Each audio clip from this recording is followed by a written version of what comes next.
explicar todo o contexto, só para que a gente não perca tempo. Eu sempre tenho orientado, você que tem o hábito de trazer papel, caneta, traga papel, traga caneta, vá anotando os versículos, vá anotando as passagens, para que em casa depois você venha, medite de novo, leia e releia a palavra. Romanos capítulo 11, no versículo 36, é o último versículo desse capítulo, é um versículo muito conhecido que diz assim: porque dele, e por ele, e para ele são todas as coisas, glória, pois, a ele eternamente. Amém. Esse versículo, ele encerra todo o entendimento de Paulo, quando Paulo está falando do fato de Deus ter endurecido o coração dos judeus, para que a salvação chegasse aos não-judeus. Já ensinei aqui, quando ele diz gentios, vem de gente, essa gente aí é um termo pejorativo para dizer essa gentalha aí, essa gentinha. Então eram os gentios, eram os não-judeus. Então os judeus chamavam os não-judeus de gentios. Quando Paulo ele é levantado como apóstolo para pregar aos não-judeus, ele escreve a carta aos romanos. Então essa carta, ela está sendo escrita para o povo de Roma. Para o povo de Roma. Então ele está escrevendo aos gentios, que os gentios eles foram enxertados dentro de um plano que Deus tinha, e esse plano começou no meio dos judeus. Esse plano ele começou no judaísmo. E ele diz: olha, não se sintam soberbos, porque vocês foram enxertados. Então se Deus enxertou vocês, eles podem também enxertar os judeus novamente, e por aí vai. Mas ele diz que a mensagem de salvação, eu só estou aqui contextualizando para você entender por que ele escreve isso. Ele diz que a mensagem de salvação do Senhor Jesus Cristo chegou a nós por causa de um plano de Deus. Endureceram o coração dos judeus, e aí essa mensagem chegou a nós.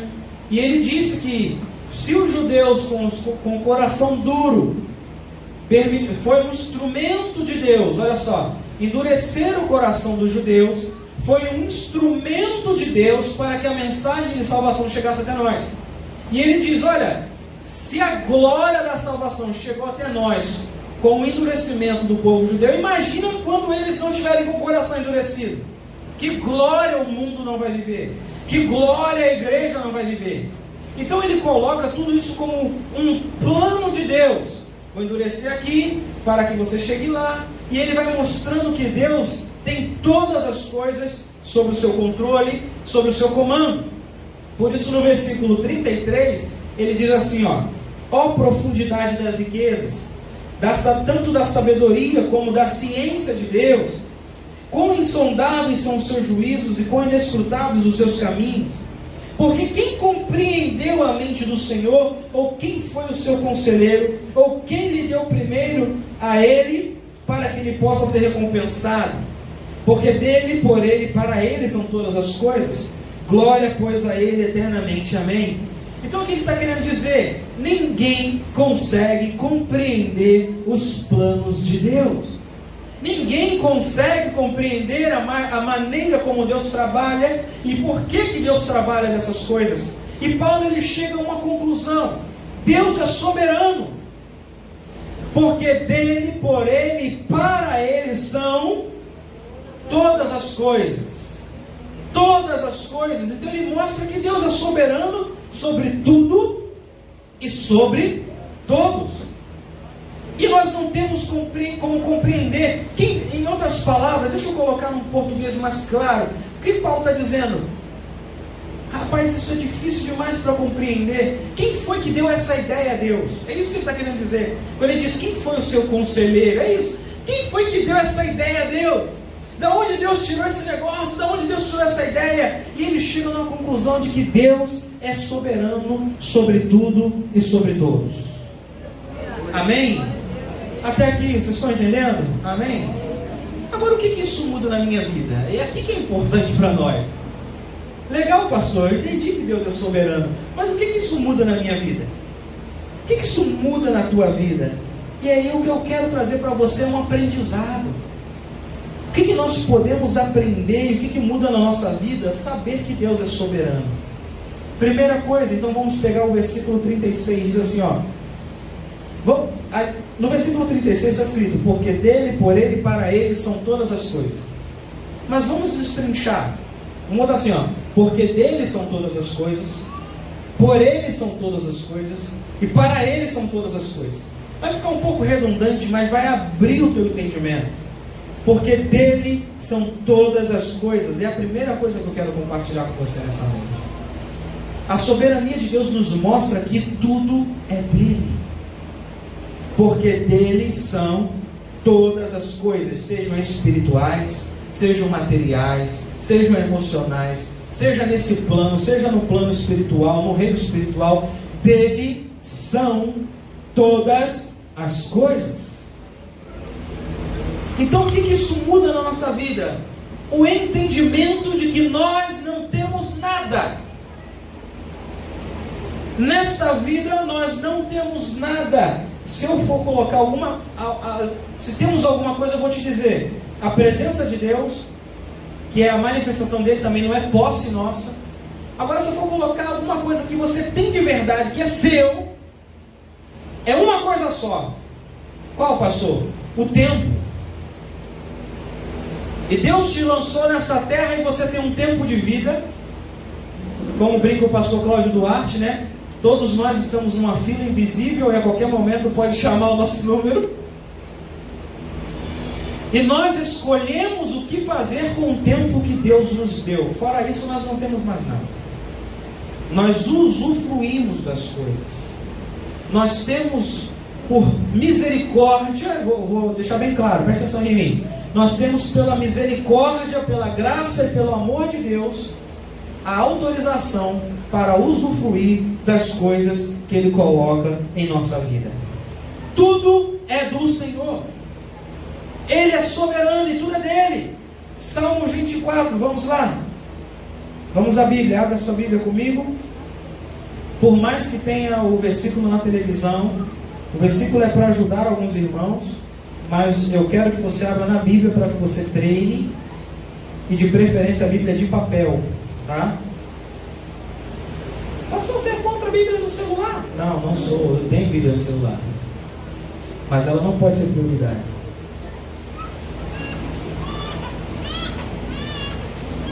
Salmo 24, versículo 1, diz assim: do Senhor é a terra e sua plenitude, o mundo e aqueles que habitam no mundo. Tudo é do Senhor. Quando ele bota do Senhor é a terra e a sua plenitude, a palavra pleno é completo. Então a palavra está nos mostrando que tudo é do Senhor. Tudo é dele. A terra, toda a sua plenitude, o mundo e todos aqueles que habitam no mundo, sejam cristãos ou não, crente ou não, tudo pertence ao Senhor. Eu não estou dizendo que todos são salvos, eu estou dizendo que todos pertencem a Ele, e Ele faz o que quiser com aquilo que é dele. Nós precisamos entender que Deus é soberano. Deus é soberano sobre tudo, Deus é soberano sobre todos. 1 Coríntios capítulo 10. Isso vai levantar alguns questionamentos na sua cabeça, não há problema, eu vou tentar responder. Mas eu quero que você entenda que Deus é soberano. 1 Coríntios capítulo 10, versículo 26. Alguns podem questionar, mas tem um versículo, pastor, que diz que os céus são os céus do Senhor, mas a terra Ele deu aos filhos dos homens. A palavra dar ali é autorizar você a usar. Está lá em Gênesis: domine, governe, mas não quer dizer que você é dono. Você tem autoridade para usar as coisas da terra, mas não quer dizer que você é dono. 1 Coríntios capítulo 10, versículo 26, está escrito: porque a terra é do Senhor e toda a sua plenitude. Paulo, quando escreveu isso, ele se baseou em Salmo 24, versículo 1, nos afirmando que tudo o que existe pertence ao Senhor. Colossenses capítulo 1. Vamos lá em Colossenses capítulo 1, Efésios, Filipenses, Colossenses capítulo 1, no versículo 16, vai dizer assim: porque nele, em Cristo, foram criadas todas as coisas que há nos céus e na terra, visíveis e invisíveis, sejam tronos, sejam denominações, sejam principados, sejam potestades. Tudo foi criado por Ele e para Ele. Ao mesmo versículo de Romanos 11:36, porque dele, por Ele e para Ele são todas as coisas. Então, se Ele criou, Ele é dono. Então, tudo isso pertence ao Senhor. Nós não temos nada, mas nós usufruímos daquilo que Deus tem para nós, daquilo que Deus permite a gente usufruir. Tá bom, pastor, eu entendi que Deus é dono de tudo e de todas as coisas, mas o que isso afeta na minha vida? No seu modo de olhar e de entender a Deus. Primeiro ponto que eu quero trazer para você: quando você entende que Deus é dono de todas as coisas, você não busca provisão em outro lugar. Quando você entende que Deus é o dono de tudo, você vai buscar provisão nele, somente nele. Deus pode usar pessoas para te abençoar, seja em que área for, mas por mais que sejam pessoas o instrumento de Deus, foi Deus que usou as pessoas. E por isso nós clamamos a Deus e Deus envia socorro. Só Ele pode prover. Então, quando você entende que Deus é dono de todas as coisas, você nunca mais vai procurar socorro no lugar errado. Você nunca mais vai procurar socorro nas pessoas erradas.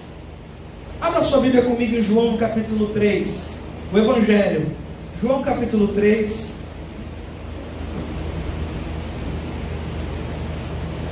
Por que pessoas procuram socorro em lugares errados? Porque elas não entendem que Deus é soberano sobre tudo e sobre todos. Aí vem com as conversinhas, né? Pede a mãe que o filho atende. Que pedir a mãe? Deus é soberano, inclusive sobre a mãe. Entende? Vocês estão entendendo? Ah, não, eu vou procurar no anjo da guarda fulano de tal, na entidade tal. Querido, Deus é soberano e só Ele pode prover a nossa vida. Só Ele. João 3,27 diz assim: e João Batista respondeu e disse: o homem não pode receber coisa alguma se não lhe for dada do céu. De onde? Coisa alguma vai chegar na tua vida se Deus do céu não autorizar. Ah, mas foi o ciclano que me abriu a porta, foi não sei quem que me ajudou. Porque Deus permitiu, porque o homem não recebe coisa alguma se do céu não for autorizado, se do céu não for liberado. Então, quando você entende que a provisão da humanidade vem do céu, você nunca mais vai procurar provisão e socorro em lugares errados. Quando você entende que Deus é dono de todas as coisas, a soberba e a arrogância caem por terra. Porque você nunca mais vai se achar autossuficiente, sabendo que você depende única e exclusivamente de Deus, crendo ou não. Irmão, deixa eu te falar um negócio. O fato de você não saber da existência de uma lei não te deixa impune de um crime se você o cometê-lo. Ah, mas você cometeu um crime, mas eu não sabia dessa lei, mas cometeu. Você vai pagar do mesmo jeito, mesmo que você não soubesse que não era crime. Não adianta chegar diante do juiz e falar: eu não sabia que não era crime, mas cometeu. Então, a ignorância de algo não te faz sofrer a consequência desse algo. Alguém pode não saber explicar a lei da gravidade, mas se pular de um prédio vai se estabacar no chão. Porque o fato dessa pessoa ignorar a existência da lei da gravidade não vai fazer com que ela saia voando. Se alguém chegar e falar: nunca ouvi da lei da gravidade, e pular do prédio, ela não vai voar. A lei da gravidade vai atuar sobre ela, ela vai cair. Então você pode não acreditar na soberania de Deus, mas ela está atuando na tua vida. Entende? Então toda soberba e arrogância cai por terra quando nós entendemos que Deus é soberano. Tiago capítulo 4, versículo 6 diz assim: Deus resiste aos soberbos, mas concede favor, graça aos humildes. E humildade não tem nada a ver com a tua roupa, o lugar que você mora, a conta bancária, não tem nada a ver com isso. Humildade está ligada ao quanto você se submete a Deus. Terceiro ponto que eu quero falar com você é que sem Ele você não pode fazer nada. João capítulo 15. Abra sua Bíblia comigo, João capítulo 15. João capítulo 15, versículo 5. Diz a palavra: Eu sou a videira e vocês são as varas. Vou colocar, contextualizar. Eu sou a árvore e vocês são os galhos. Quem está em mim e eu nele, esse vai produzir muito fruto, porque sem mim vocês não podem fazer nada. O galho sem a árvore não faz nada. O galho sem a raiz, sem a árvore, não produz fruto algum. Assim é o homem sem Deus. Sem Deus o homem desaparece. A provisão que você necessita, a cura que você necessita, a paz que você necessita, a salvação que você necessita, você só encontra no dono de todas as coisas. E o seu nome é Jesus Cristo. Segunda coisa, dele são todas as coisas, por ele são todas as coisas. Nós lemos lá, porque dele, por ele, são todas as coisas. E a expressão por ele, ali no original grego, significa através dele. Então Paulo está dizendo que todas as coisas no mundo acontecem através de Cristo. E aqui levanta um questionamento. Como eu já preguei e já confessei aqui, falei que estava errado e eu mudei meu pensamento, mas existem outras pessoas que pensam desse jeito, que Deus não está no controle de todas as coisas. Porque se Deus estivesse no controle, como é que tem gente passando fome? Se Deus não estivesse no controle, como é que tem crianças na África assim, assado? Isso não tem nada a ver com Deus estar ou não no controle. Isso é opção do homem. A maneira como Deus controla as coisas, nós não entendemos. Eu quero mostrar isso para você. Porque quando Paulo diz que por ele são todas as coisas, isso não exclui nada. Inclusive as coisas ruins que acontecem por ele. Pastor, você está dizendo que Deus faz coisas ruins? Não, eu estou dizendo que Ele permite. E o fato dele permitir também é por Ele. Por isso que Ele diz no versículo anterior, no 33, 34 e 35 do capítulo 11 de Romanos, Ele vai dizer: quem conheceu a mente do Senhor? Ó profundidade da sabedoria e do conhecimento. Por que Ele está falando? Olha, como insondáveis são os seus juízos, inescrutáveis os seus caminhos. Ou seja, não dá para entender por que Deus endureceu o coração de uma nação inteira para que matassem Jesus, para que o Evangelho chegasse até mim e até você. Por que Deus fez isso? Por que Deus, ao libertar o povo do Egito, Ele simplesmente não falou: olha gente, sai que vocês estão livres? Ele poderia simplesmente ter mudado o coração de Faraó, e Faraó acordar num dia e falar: tudo bem hoje, né? O sol está lindo, perdi 3 quilos, eu acho que eu vou libertar uns escravos, né? Ele poderia ter movido o coração do povo para que Faraó simplesmente libertasse, mas não, diz a palavra que ele endureceu o coração de Faraó para fazer o contrário, justamente para não libertar. E toda vez que Moisés falava: liberte o meu povo, Faraó: não liberta. Liberta o meu povo, não liberta. E o povo sofrendo, porque Deus queria exercer juízo sobre o Egito, ao mesmo tempo que estivesse libertando o seu povo da escravidão. Você consegue compreender isso? Até aqui a gente consegue entender. Mas por que Deus escolheu esta maneira de libertar o povo? Por que Deus escolheu? Ele poderia ter vindo aqui e falar, gente, está todo mundo perdoado. Mas não, ele escolheu que tinha que morrer numa cruz. Ele escolheu que tinha que sangrar. Ele escolheu que o sangue é vida. Por que Deus escolheu? Quem conhece a mente do Senhor? Foi por isso que ele falou, ó profundidade, né, das riquezas, da sabedoria e do conhecimento de Deus, porque nenhum ser humano terá a capacidade de entender o modo de Deus agir. Mas porque eu não entendo e porque você não entende, isso não quer dizer que Deus não está no controle de todas as coisas. Você pode não entender, você pode até falar, Deus, eu não concordo com isso, mas não vai mudar em nada. Como é que pode, gente? Quando você fala que Deus não está no controle, você está dizendo que Deus pode ser pego de surpresa. Ih, rapaz, olha o Léo, falou um negócio lá que eu não imaginava que ele ia falar. Deus pego de surpresa. Por Ele são todas as coisas. Eu não estou dizendo que Deus faz o mal, mas estou dizendo que Deus permite. O próprio Jesus, quando estava andando com os discípulos, ele chegou para Pedro e disse, Pedro, Satanás me pediu, olha só, Satanás me pediu para te cirandar como um trigo, né? Passar você numa prova. E ele diz assim, ó, eu orei por ti. Ou seja, eu permiti que ele tocasse você. Eu orei por ti, para que você não desfalecesse na sua fé.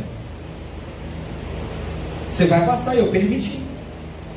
Ele não livrou, mas falou, eu permiti você passar, rapaz, uma prova que só eu na tua vida. E ele diz assim, quando tu te converteres, qual era o propósito de Pedro passar por essa prova? Se converter. Quando tu te converteres, ele falou o seguinte, ó, fortalece seus irmãos. Então, segundo propósito, Pedro tinha o objetivo de passar para quê? Fortalecer os seus irmãos. Então Deus permite para os propósitos dele. E muitas das vezes nós nem sabemos que são esses propósitos. Jó, abre o primeiro Jó 42.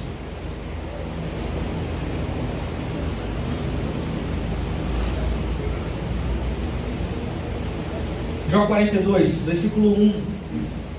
Então respondeu Jó ao Senhor. Vamos até o 3. Vamos ler juntos? Bem sei eu, Deus, que tudo podes, e que nenhum dos seus propósitos pode ser. Ninguém impede Deus. Quem é este que sem conhecimento encobre o conselho? Ele está falando a mesma coisa. Existem coisas que Deus vai agir que nós não vamos compreender. Aí ele diz, ó, por isso eu fiquei falando de coisas que eu não entendia, coisas que para mim eram inescrutáveis. Olha o que Paulo falou, insondáveis, inescrutáveis sabedoria de Deus, coisas que eu não entendi. Então Jó ficou lá tentando descobrir por que ele estava passando por aquilo. E os amigos de Jó falando, cara, você deve estar em pecado, né? Sempre tem um crente que quando outro crente está na luta, ele fala, está em pecado. Tem alguma coisa errada na vida dele. Não é possível estar passando por essa prova. Mas a Bíblia mostra que Jó não estava em pecado. E os amigos, você está errado, cara. Você fez alguma coisa errada, velho. Essa luta toda na tua vida tem alguma coisa errada. E Jó falando, cara, se tem alguma coisa errada eu não sei, mas Deus escolheu fazer o quê? E ele começou a falar, deve ser por isso, deve ser por aquilo, ou Deus quer me matar, ou Deus... Então ele começou a pensar em muitas coisas. E começou os seus achismos. E aí Deus, na história de Jó, estou contando com as minhas palavras, tá, gente? Depois você vai lá na Bíblia e leia a história de Jó. Deus desce para falar com Jó. E aí Deus começa só fazendo umas perguntinhas básicas. Para não ficar nas minhas palavras, gente, vamos lá, abre o Jó, né? Que aí pode falar, pastor inventou. Não.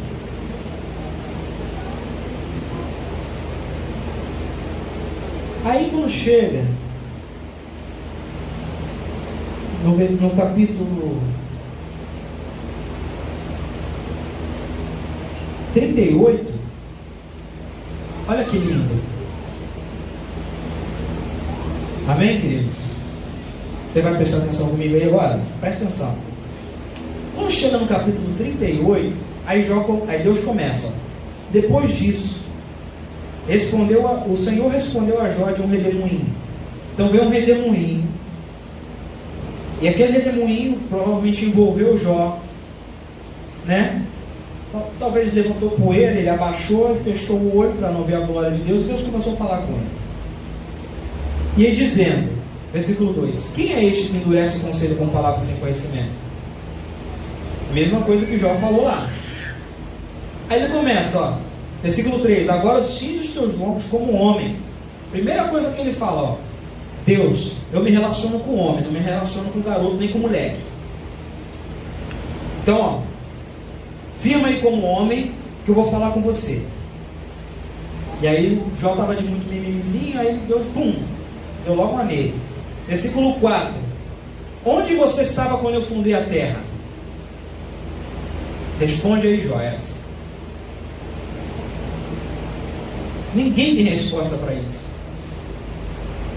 Me faz saber se você tem inteligência. Em outras palavras, se você é tão inteligente, onde é que eu estava? Onde você estava quando eu fundei a terra? Quem pôs medidas, se é que você sabe, ou quem estendeu sobre elas o cordel? Sobre quem estão fundadas as suas bases? Ou quem assentou a pedra de esquina, né? Segundo os terraplanistas, está acima da tartaruga, né? Versículo 7: quando as estrelas da alva se ajuntavam alegremente e cantavam. Então ele falou que estrela canta, faz som. Aí tu vê um cientista falando: olha, captamos um som do sol que é uma música. E Deus já falava isso para Jó, que as estrelas tinham música. Aí os cientistas vêm, fazem uma pesquisa, captam o som do sol, colocam aquilo ali em nota musical e é uma música. Aí a gente ficou: nossa, descobrimos que o sol tem música, que as estrelas emitem música. E Deus fala na Bíblia que as estrelas já cantavam. Vamos embora. E todos os filhos de Deus jubilavam, os anjos, quando Deus criou os anjos. Versículo 8: quem encerrou o mar com portas quando este se rompeu e saiu da madre? Ou seja, antes do dilúvio o mar estava fechado, provavelmente embaixo da terra. Quando eu pus as nuvens sobre as vestiduras e a escuridão por faixa, quando eu lhe tracei os limites e pus as portas e ferrolhos e disse: até aqui você vai vir, não vai passar daqui, e aqui se parará o orgulho das tuas ondas. Ou Deus os teus dias deste ordem à madrugada, ou mostraste a alvo o seu lugar. Ou seja, quando Deus estabeleceu o que é dia, o que é noite. E eu não vou muito para frente, que aí ele vai começar a falar dos animais também. Capítulo 39. Olha o versículo capítulo 39. Sabes tu o tempo em que as cabras têm filhos? Ou observas as servas quando dão crias? Contarás os meses que se cumprem? Ou sabes o tempo do seu parto? Então Deus começa a fazer um montão de perguntas que não tem resposta até hoje.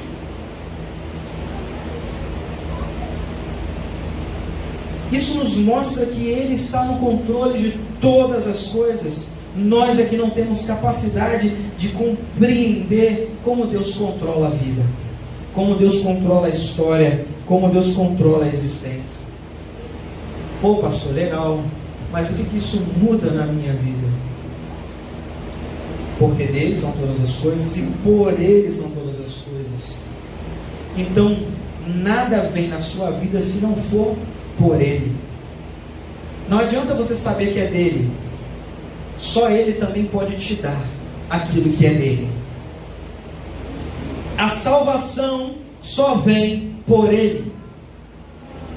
Saber que todas as coisas só se manifestam por ele te faz entender que nenhum outro nome há para que os homens sejam salvos.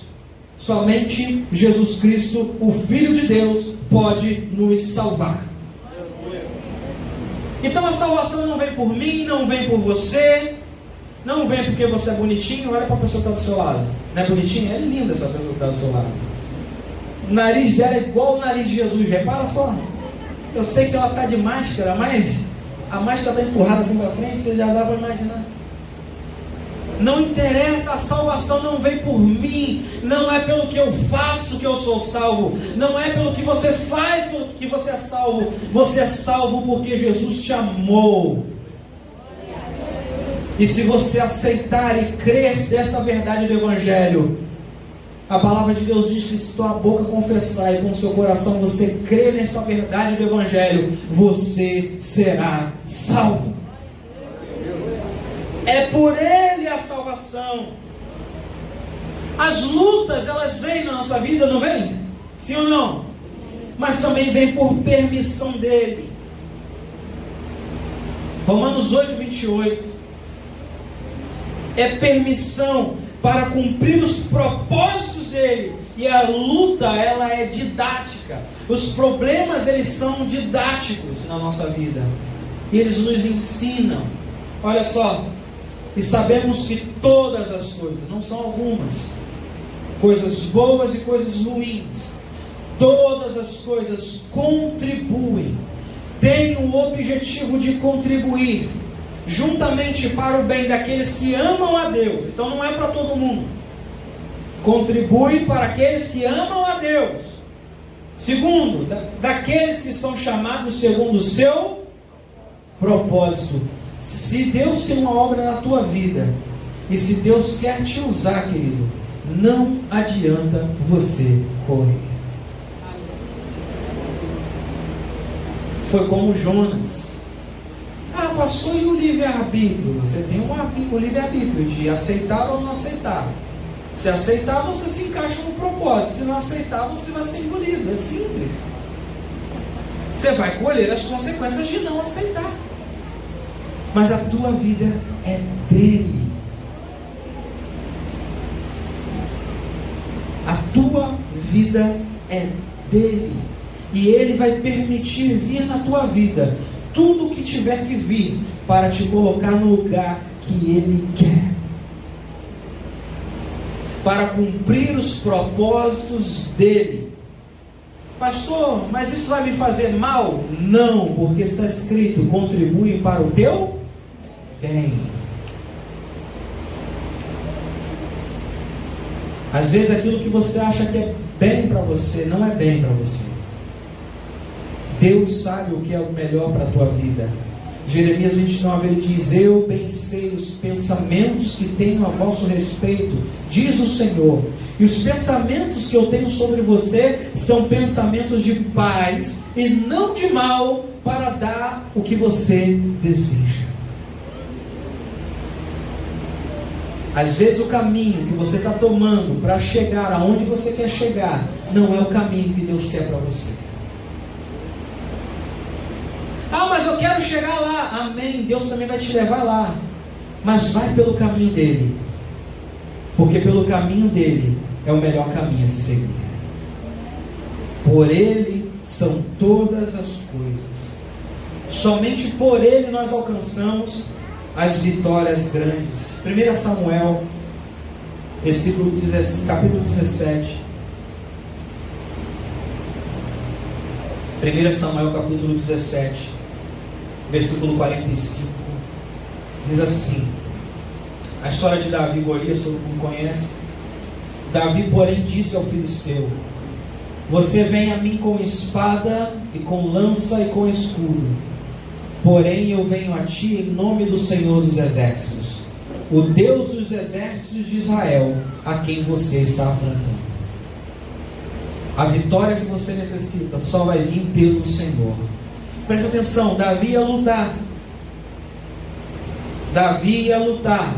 Ah, Davi matou o gigante com a pedra. Não, ele derrubou o gigante com a pedra. Ele cortou a cabeça do gigante com a própria espada do gigante.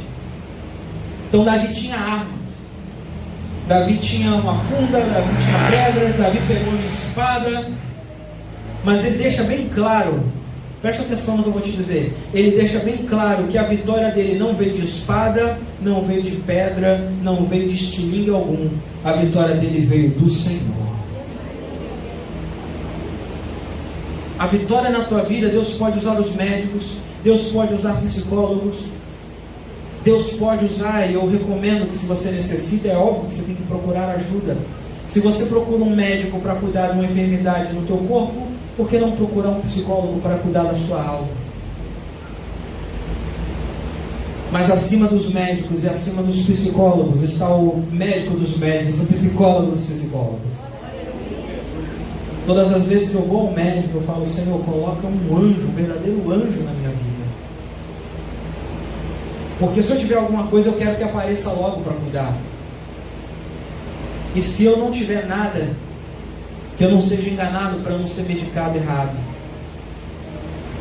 E graças a Deus, Deus tem ouvido essa oração. Deus coloca os médicos certos. A médica que foi um anjo do Senhor para salvar a vida da minha mulher, para salvar a vida do meu filho. Eu sou muito grato à vida dela, sou muito grato. Doutora Ana Paula, doutora Miriam, que cuidaram da minha esposa, cuidaram do meu filho. Mas eu sei que foi Deus que me permitiu ser cuidado por aquelas mulheres. Você compreende isso? Elas foram instrumentos de Deus, mas a minha vitória veio do Senhor. Eu sou grato à vida delas. Sou muito grato, elas sabem disso. A gente conversa até hoje. Te manda foto do Leozinho, a Sueli manda foto do Leozinho para elas. Nós somos extremamente agradecidos pela vida daquelas mulheres. Nenhum dinheiro do mundo paga o que elas fizeram. Mas foi o meu Deus que levantou elas. Foi o meu Deus que deu o dom que elas têm. Foi o meu Deus que deu a perícia, o talento delas. Foi o meu Deus. Por isso eu louvo, eu agradeço a vida dele. Isso é escrito que a provisão vem por Deus. Deuteronômio 8,18 diz: antes te lembrarás do Senhor teu Deus, que é Ele que te dá força para adquirir riqueza. Você trabalha, mas é o Senhor que te deu saúde. Você trabalha, mas foi o Senhor que te abriu uma porta. Você trabalha, mas foi o Senhor que te deu essa habilidade. Foi o Senhor que te deu essa inteligência. Por Ele são todas as coisas. E por último, está escrito que todas as coisas são para Ele. Dele são todas as coisas. Através dele se manifestam todas as coisas. Preste atenção. E tudo que existe é para a glória dele. As suas lutas, as suas vitórias, a sua família, os seus bens, a sua vida, tudo que você é e tudo que você tem é para a glória do Senhor Jesus Cristo. Atos capítulo 20, versículo 24. Já estou me encerrando. Atos capítulo 20, no versículo 24. A palavra de Deus vai contar uma parte da história de Paulo, que ele diz assim: nada faço questão. Isso aqui é Paulo falando. Presta atenção aqui antes de eu ler. Paulo já estava para morrer, ele já sabia que ele ia ser preso, e eles nunca mais iam voltar a ver aqueles irmãos, ele já estava próximo da sua partida, e ele disse que o Espírito Santo já tinha revelado isso ao coração dele, e aí ele chega para os irmãos e ele diz essa palavra: eu nada faço questão, e nem tenho a minha vida como algo precioso, contanto que eu cumpra com alegria o meu chamado, a minha carreira, o meu propósito, o meu ministério, o ministério que eu recebi do Senhor, para dar testemunho do Evangelho da graça de Deus. Está certo que nem todo mundo foi chamado para São Paulo. Eu não concordo com aquela pregação que diz: olha, Paulo sofreu, você também vai sofrer. Não, ele sofreu porque estava escrito que ele ia sofrer. Ele foi chamado para sofrer e ninguém mudava isso. Alguns falam assim: qual é o espinho da carne de Paulo? Está bem claro lá, os sofrimentos. E ele por 3 vezes rogou a Deus que livrasse ele. Ele diz assim: eu sinto prazer nas fraquezas, nas injúrias, nas perseguições. Esse era o espinho da carne dele. Todas as vezes que ele queria se exaltar, ele era preso, ele era esbofeteado, ele apanhava, e ele ali via quem ele era. E ele falou: por 3 vezes eu pedi a Deus que eu parasse de sofrer. E ele disse: Paulo, a minha graça te basta, porque o meu poder se aperfeiçoa na tua fraqueza. Entende? Então Paulo tinha um objetivo específico. Eu acho desonesto um pastor comparar toda uma igreja, ou toda a igreja do Senhor, a Paulo e falar que todo mundo tem que ser, todo mundo tem que sofrer. Ele tinha um projeto de sofrimento para a vida dele. O próprio Cristo falou para Ananias: olha, vai lá e fala com Paulo, conversa com ele, porque ele é para mim um vaso escolhido, e eu vou mostrar a ele o quanto ele vai sofrer pelo meu nome. Paulo, Deus falou isso para você? Se não falou, os sofrimentos todo mundo sofre, mas eu estou falando sofrimento do nível hard, igual Paulo. Isso não é para todo mundo. Nem todo mundo é Marte. Não é. Entende? Nem todo mundo foi chamado para ser Paulo. Eu compreendo isso. Mas essa palavra dele nos ensina algo profundo. Ele diz o seguinte: tudo que eu tenho é só para que ele seja revelado ao mundo. Toda a minha vida é para revelar Jesus Cristo. Toda a minha história, toda a minha existência é para revelar Jesus Cristo.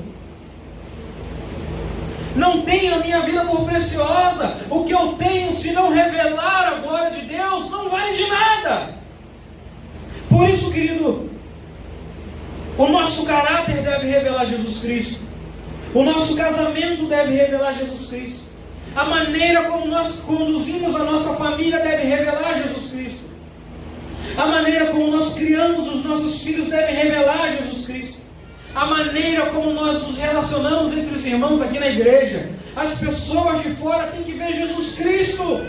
Como nós nos relacionamos, a maneira como nós amamos o próximo não crente, as pessoas de outra religião, de orientações sexuais diferentes, devem revelar Jesus Cristo.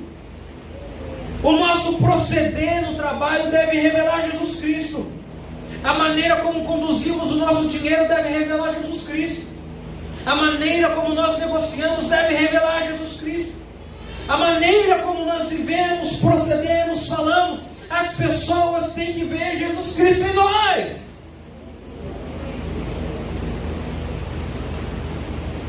Porque para Ele são todas as coisas. Vira para o irmão e diga para ele assim: corte da tua vida aquilo que não revela Jesus Cristo. Até os nossos momentos de diversão e de descanso tem que revelar Jesus Cristo. Como assim, pastor? Eu estou indo para a praia ali, eu vou revelar Jesus Cristo? Não estou falando que você tem que ficar lá, olha, estou na praia, aqui tem Jesus. Não. Mas quando você está usufruindo de uma coisa boa, como está a gratidão do teu coração? Porque a gratidão do teu coração também exalta o nome do Senhor. Quando você está num momento bom, prosperando, família está legal, saúde está ok, você tem que aprender a reconhecer e ser grato por isso. Porque você não teria nada disso se não fosse o Senhor.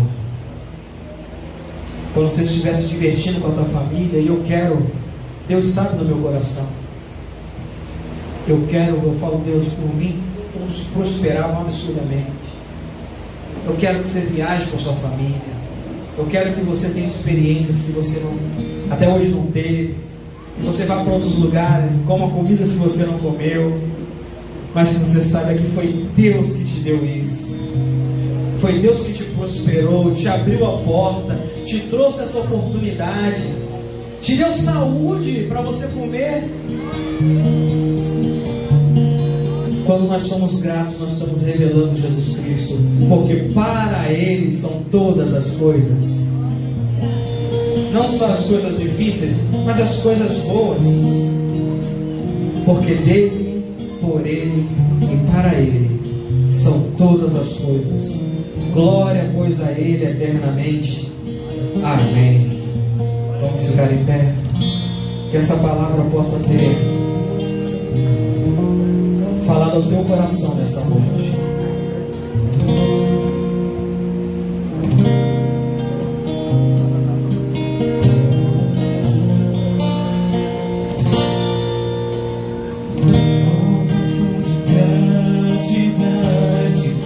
Vamos louvar ao Senhor? Da sabedoria e do conhecimento de Deus,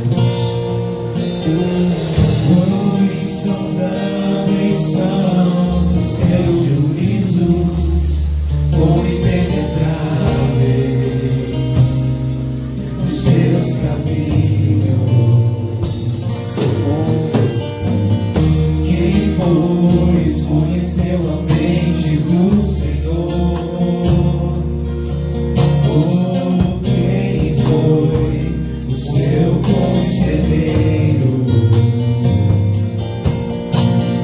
Ou quem veio a ele para ser instituído? Levante suas mãos, abra sua boca e cante bem forte.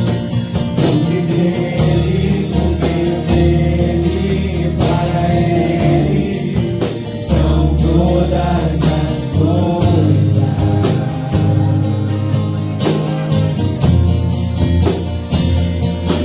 Porque dele, por meio dele, para ele são todas as coisas.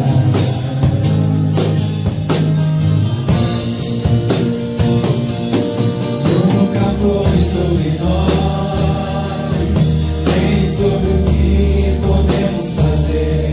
É tudo sobre você, tudo para você, Jesus. Nunca foi sobre nós, nem sobre o que podemos fazer.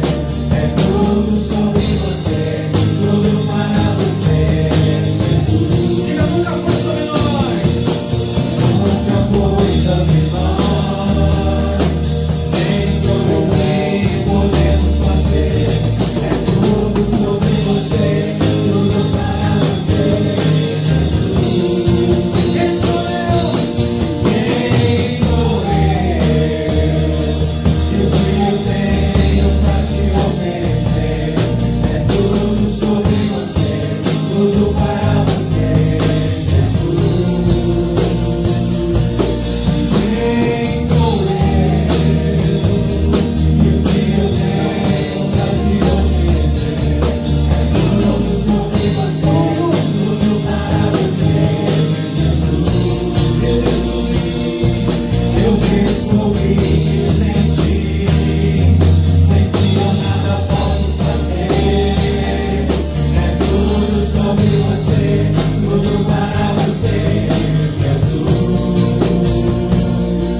Eu descobri que sem ti eu nada posso fazer. É tudo sobre você, tudo para você, Jesus. Santo, santo, santo, santo, santo, é tudo sobre você, tudo para você, Jesus. Levante suas mãos ao céu e declare que Ele é santo. Santo, santo, santo, santo, santo, santo, é tudo sobre você, tudo para você, Só nossas vozes, tu és santo. pois tu és santo, santo, santo. Abra tua voz e diga bem forte que Ele é santo. Declare que Ele é santo, igreja. É tudo por Ele, porque dele, por Ele, para Ele. Tu és santo, santo, santo, é tudo sobre você, tudo para você. Bem forte, declare porque dele, por Ele. Porque dele, por meio dele, para ele, são todas as coisas. Tudo, tudo, todas as coisas.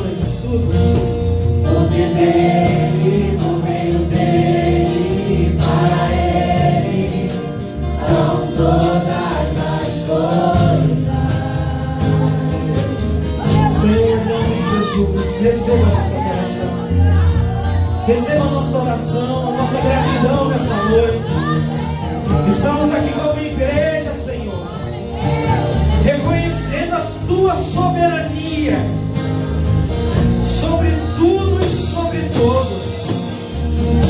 Nós nos humilhamos e nos abatemos, ó Pai, no pó e na cinza, declaramos a nossa total dependência do Senhor.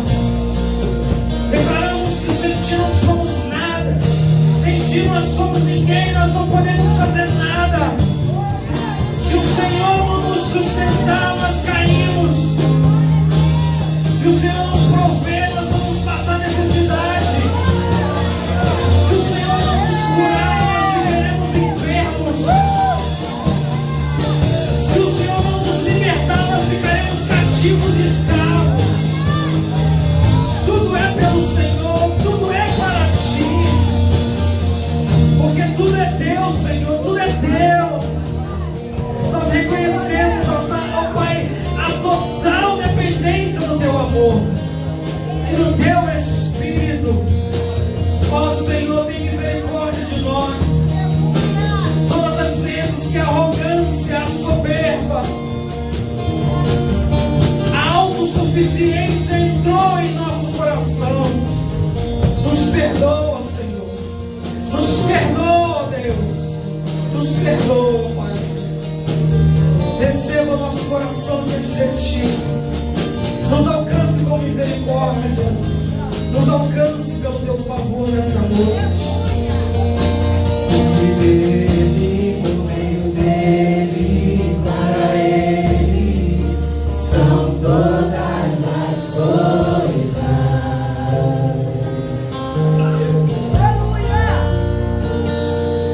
Porque dele, por meio dele, para Ele, são todas as coisas. Levante suas mãos, eu quero abençoar você. Senhor, abençoa teu povo. Eu te abençoo. Que o Senhor te alcance com saúde. Que o Senhor te alcance com misericórdia. Que o favor de Deus flua para a tua vida. Que os olhos do Senhor estejam voltados para a tua família, para a tua casa, para o teu lar. Que o Senhor te abençoe em todas as áreas. Que o Senhor te liberte. Que o Senhor te traga alegria. E que a paz que excede todo entendimento guarde a sua vida. Guarde o seu pensamento, o seu coração. Em Cristo Jesus. Hoje e para todo sempre. Amém. Abençoe o irmão que está do teu lado. E nós encerramos em nome de Jesus. Deus te abençoe.